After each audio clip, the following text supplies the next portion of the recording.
London hides its engineering in plain sight. On the surface, it's stone and ceremony, but beneath the Thames and behind those facades are clever fixes for flood, fire, and wind. In this video, we'll walk from Gothic spires to glass needles and uncover the design decisions that kept this city standing through centuries of change. Expect timber piles, iron vaults, hidden counterweights, and one surprisingly modern skyscraper that behaves like a safety parachute.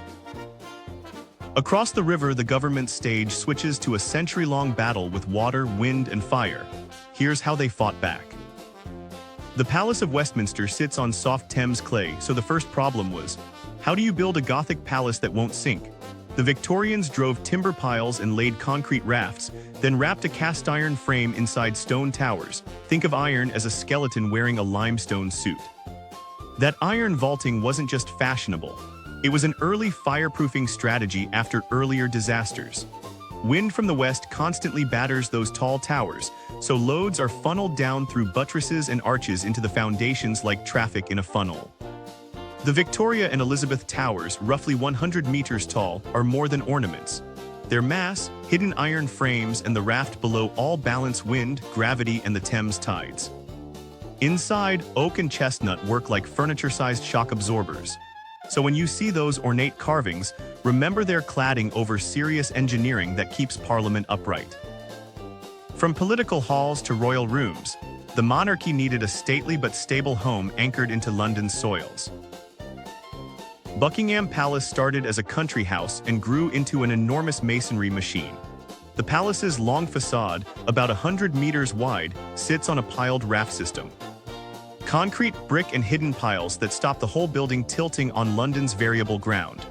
1 million bricks, Bath and Portland stone combined with iron beams and timber trusses in the roof. It's essentially a layered patchwork stitched over 2 centuries of additions. Wind loads here are moderate, but the real structural story is load transfer, huge vertical arrows in old drawings, where weight travels from ornate facades down through masonry walls into piles. The state rooms and ballroom aren't just glamour. Their vaulted ceilings and floors need reinforcement to avoid lateral thrusts that could crack the stone. Visitors mostly notice the guard uniforms. Engineers notice the reinforcements that keep the throne room calm and level. A few hundred meters downstream, the river becomes a moving problem, so engineers made the bridge move with it. Tower Bridge is Victorian theater and clever machinery combined. Faced in granite and stone, its 2 towers rise about 65 meters and hide a steel skeleton and a pair of bascules. Each leaf weighs over 1,000 tons and swings up in about a minute. The original steam hydraulics were later converted to electro-hydraulic systems, but the principle stayed. Massive counterweights of over 400 tons each balance the bascules so the river can pass. Foundations plunge roughly 24 meters below the riverbed into concrete and granite, resisting tides and lateral thrust from the Thames. The high-level walkways at about 44 meters give pedestrians dramatic wind-swept views, and the steel lattice girders tie the whole span together like a ribcage. It's a machine disguised as a Gothic bridge. And if you're enjoying this journey, don't forget to like the video and subscribe to our channel for more city deep dives.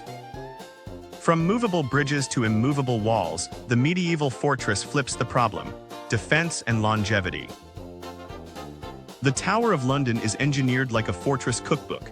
Thick Norman walls, timber piles, and rubble cores that make it hard to crack.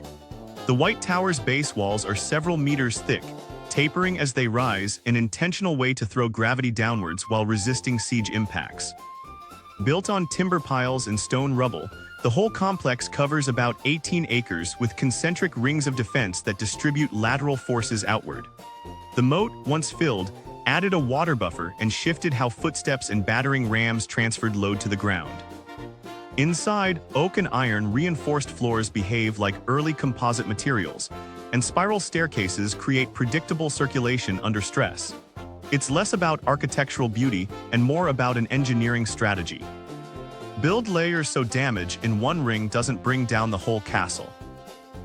Leave fortifications for galleries. In the museum, the challenge is light, loads, and millions of visitors.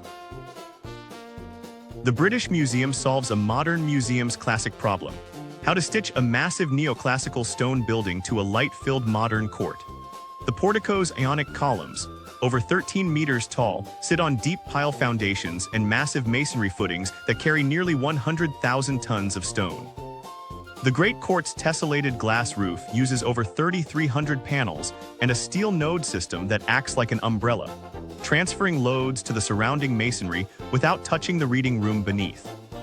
Arrows in structural diagrams show gravity paths and lateral thrust from arches. Engineers had to make older load-bearing walls work with a lightweight glass canopy. The result is a quiet engineering dance. Visitors flow under a shimmering skin, while the heavy old museum breathes support through foundations and piles. From museum roofs to heavenly domes, Rennes Cathedral is both fragile and fantastically strong. St. Paul's is Christopher Wren's answer to a city that wanted a dome as big as Rome's, but built on London clay.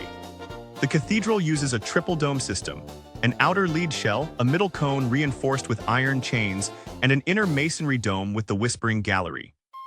That middle cone works like a corset. Iron chains and tie bars prevent the dome's lateral thrust from bursting the drum. The dome's weight funnels down through massive piers and deep raft foundations into the clay below. Imagine the dome sitting on giant columns that pass the load like friendly giants to the ground. The lantern at the top completes the silhouette, but adds compression that's carefully balanced. Wren's genius was combining old masonry with hidden iron reinforcement, essentially retrofitting resilience into Baroque grace. Finally, London points skyward, a modern problem: how to keep a glass needle steady in high winds. The Shard is a study in controlled slenderness. At just over 300 meters, it behaves like a tall tree in a storm. A stiff concrete core acts as the trunk, while diagonal bracing and a steel frame are the branches resisting wind. The building's pilings extend deep dozens of meters, and over 100 piles anchor a raft of concrete, giving a stable root system. With around 11,000 glass panels and a composite floor system, the glass curtain wall rides on a slip-formed concrete core so that each floor shares load efficiently. Maximum lateral deflection is limited to roughly half a meter, tiny for a 300-meter tower, which keeps visitors comfortable and windows intact. The Shard's architecture is modern pragmatism made elegant. A safety-first needle that makes the skyline. London is a patchwork of solutions. Iron skeletons under stone, piles under palaces, counterweights hidden in bridges, and concrete cores pushing skyward. Each landmark answers a local problem: clay, wind, fire, or crowds, with an elegant technical trick. Which city should we explore next, and which London structure surprised you most? Tell us in the comments, and don't forget to share this video with a friend who loves buildings.